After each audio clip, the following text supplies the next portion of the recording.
Oi, quero aqui agradecer, emocionado até, ao pessoal que está se inscrevendo com muita velocidade, com muita profundidade neste meu canal, nos últimos dias em que temos enfrentado aqui a Batalha do Moro. Então eu peço que você siga, que você me dê um like aí nessas mensagens. Vamos começar pelos 300 mil, né? Eu estou com 218 mil agora, como estou também com 298 mil seguidores no Twitter, e gostaria de contar com a sua força, né, para isso. Para começo de conversa aqui, hoje, nessa sexta-feira enforcada entre o feriado de São Paulo e o sábado, que está havendo um equívoco em relação ao fato de que o Bolsonaro estaria contrariando o seu discurso de campanha a respeito da possibilidade de ele se candidatar ou não.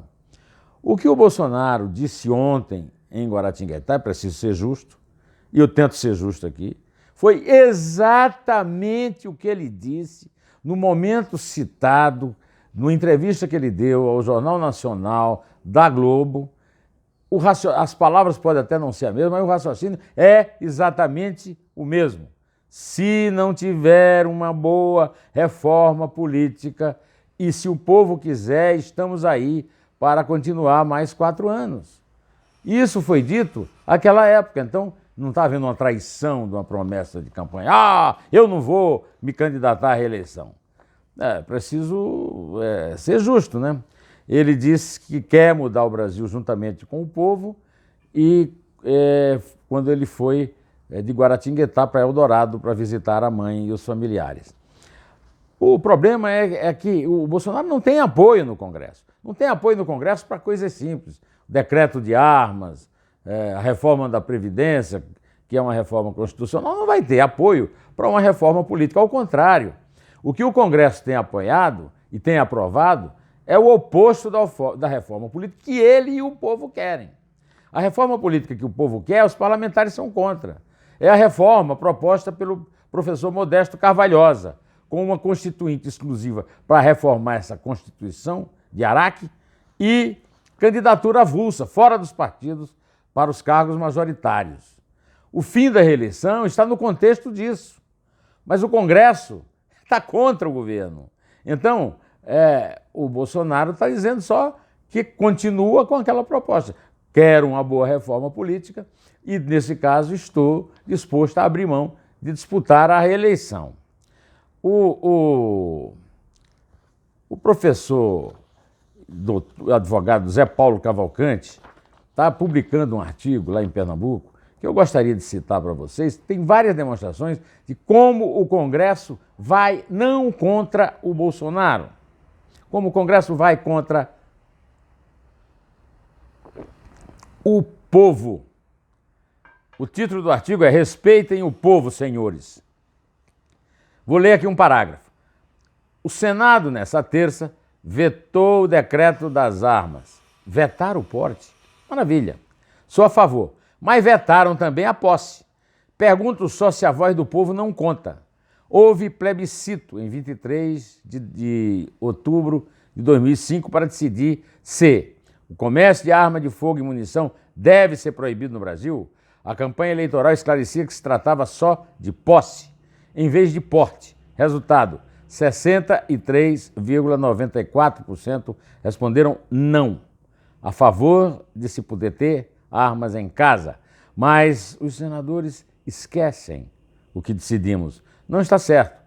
Plebiscito é coisa séria, senhores. Segundo Norberto Bobbio, o italiano, cientista político, autor de Dicionário da Política, em Reconstituição do Passado, na antiga Roma, era uma deliberação da plebe convocada por tribuno. E hoje, um instrumento da democracia direta a ser valorizado. Não só esse, também outros.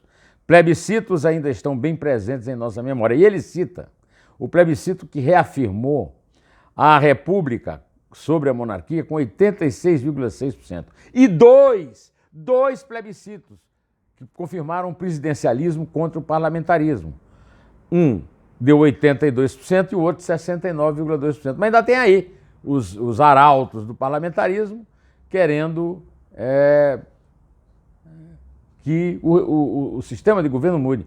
Até o Zé Paulo usou uma brincadeira, aliás, uma brincadeira não, uma verdade, né? Que se no último plebiscito que houve, o povo tivesse escolhido o parlamentarismo, o primeiro-ministro tinha tudo para ser ou o Renan Calheiros ou o Eduardo Cunha. É pouco ou quer mais? Bom, ainda falando a respeito da questão do site The Intercept Brasil, os meios de comunicação em geral caíram na lorota do Reinaldo Azevedo, que falou no seu programa, na Band News, de que o Moro teria aconselhado os procuradores, não foi bem a palavra, mas que teria aconselhado os procuradores a vetarem a presença de uma procuradora nos interrogatórios da Lava Jato. Eu procurei nos jornais, eu não vi assim, nenhum desmentido, a não ser o desmentido do Globo. O Globo errou quando reproduziu essa informação falsa, mas se corrigiu, coisa que a Folha fazia no passado. Aliás, a Folha foi pioneira nessa coisa de fazer correção de erros. É possível errar. O jornalista não é infalível, não é papa, né? Não é bispo de Roma. E errar é humano, já diziam os romanos. Agora, insistir no erro é que não é diabólico, segundo os mesmos romanos, né? Eu quero ler aqui que eu acho um bom exemplo dado pelo... Apesar do péssimo exemplo de dar uma notícia falsa na tentativa de entrar na onda sensacionalista do Glenn Greenwald, o Globo, depois, quando o episódio foi desmentido numa nota oficial da Força Tarefa da Lava Jato, o Globo publicou o seguinte: o Globo errou ao informar que o ministro da Justiça, Sérgio Moro, havia pedido a substituição de uma procuradora em arguição do ex-presidente Luiz Inácio Lula da Silva no curso da Operação Lava Jato. Em mensagens de 2017 obtidas pelo site de Intercept Brasil, Moro, então juiz da Força Tarefa, apenas critica o desempenho de Laura Tessler. O atual ministro diz que Tessler é excelente profissional, mas para inquirição e audiência ela não vai muito bem.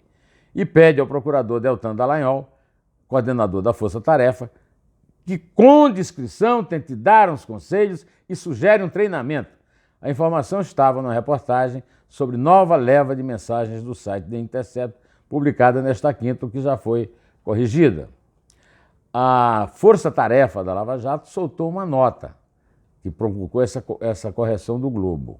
Nessa nota afirma que a procuradora mencionada nos supostos diálogos de 13 de março de 2017 participou daquela audiência em que o acusado era Antônio Palocci e de todas as audiências subsequentes do caso.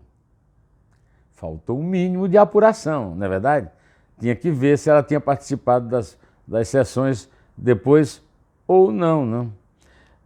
A nota do Ministério Público elogia a procuradora e diz que a atuação firme, técnica e dedicada dela contribuiu para a condenação, naquele caso, de 13 réus acusados de corrupção e lavagem de dinheiro. A nota diz que a procuradora segue responsável por diversas investigações e ações criminosas, incluindo participação em audiências. Afirma também que não houve mudança na sistemática de acompanhamento de ações penais por membros da Força Tarefa.